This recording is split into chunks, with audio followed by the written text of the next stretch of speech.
रहीम आज क्या कहते हैं हम डिस्कस कर रहे हैं इनकम टैक्स ऑर्डिनेंस का सेक्शन 114C 114C में of the income tax ordinance में एक डेफिनेशन इंसर्ट की गई है एलिजिबल पर्सन की डेफिनेशन। इस बहुत इंपॉर्टेंट डेफिनेशन है और जो टैक्स पेयर है चाहे वो इंडिविजुअल हो चाहे कंपनी हो या चाहे क्या कहते हैं AOP हो, इसको इस डेफिनेशन को क्या कहते जानना बहुत ज़्यादा इंपॉर्टेंट है।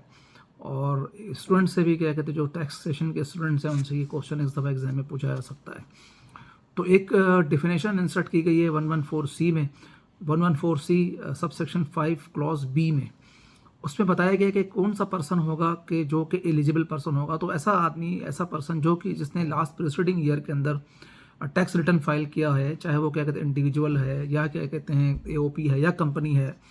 अब लास्ट प्रीसीडिंग ईयर को समझने के लिए समझ लें कि अभी 2024 का जिसने रिटर्न क्या कहते हैं फाइल किया है, तो वो आदमी किस सूरत हाल के अंदर या वो पर्सन किस सिचुएशन के अंदर जो है वो एलिजिबल पर्सन होगा। अगर इंडिविजुअल है तो कब होगा, कंपनी है तो कब होगा, AOP हो तो कब होगा। अगर क्या कहते हैं उसके वेल्थ स्टेटमेंट के अंदर सफिशेंट रिसोर्सेज जो है वो डिस्क्लोज्ड हों। अगर इंडिविजुअल है तो उसके वेल्थ स्टेटमेंट के अंदर अगर सफिशेंट रिसोर्सेज जो हैं वो डिस्क्लोज्ड हैं, और अगर कंपनी या AOP है तो उसके बैलेंस शीट के अंदर क्या कहते हैं सफिशेंट रिसोर्सेज क्या कहते हैं उसके डिस्क्लोज हैं, तो वो बंदा क्या कहते हैं कहलाया जाएगा एलिजिबल पर्सन। अच्छा, एलिजिबल पर्सन के डेफिनेशन के अंदर जो उसके इमीडिएट फैमिली मेंबर्स हैं वो भी क्या कहते हैं इंक्लूड हैं। हम फैमिली मेंबर्स को सेपरेटली क्या कहते हैं डिफाइन कर चुके हैं। अब फॉर एग्जांपल एक आदमी है, उसके पास जो है वो चाहता है कि वो 2025 के अंदर एक इमूवेबल प्रॉपर्टी कोई बाई करे टैक्स ईयर 2025 में।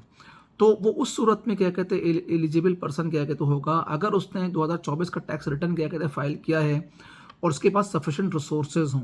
अब सफिशेंट रिसोर्सेज का क्या मतलब है? सफिशेंट रिसोर्सेज का मतलब ये है कि 130% of cash and cash equivalent declared by a person in his wealth statement for the tax year 2024।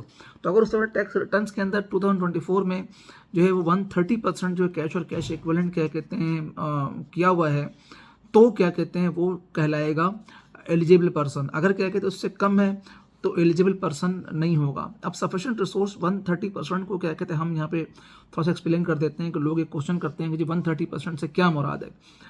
तो 130% से cash and cash equivalent of the assets से मुराद ये है कि जो वेल्थ स्टेटमेंट क्या कहते हैं फाइल करेगा लास्ट ईयर के अंदर तो वो इन केस ऑफ कंपनी और एसोसिएट पर्सन जो है तो या तो उससे जो कैश एंड कैश इक्विवेलेंट हो गए, यानी अगर इंडिविजुअल होगा तो वेल्थ स्टेटमेंट में कैश एंड कैश इक्विवेलेंट्स होंगे, और अगर क्या कहते हैं AOP या कंपनी है तो उसके बैलेंस शीट के अंदर जो कैश एंड कैश इक्विवेलेंट हो गए फाइनेंशियल ईयर्स, वो क्या कहते हैं पिछले जो इनकम टैक्स रिटर्न्स हैं उसके मुकाबले में 130% क्या कहते हैं ज़्यादा हो।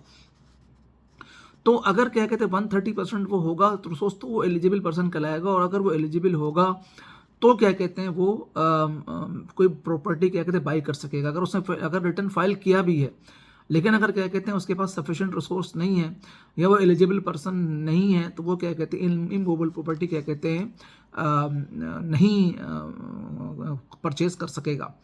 इंशाल्लाह अगली वीडियो के अंदर हम इन एलिजिबल पर्सन को डिफाइन करेंगे। आज इस डेफिनेशन को हम यहाँ तक हम इसमें इस वीडियो के अंदर एलिजिबल पर्सन के डेफिनेशन तक ही रखते हैं। आपसे रिक्वेस्ट है कि हमारे चैनल को लाइक भी करें और सब्सक्राइब भी करें ताकि क्या कहते हैं हम इस लर्निंग प्रोसेस को ज़्यादा शेयर कर सकें। Thank you very much.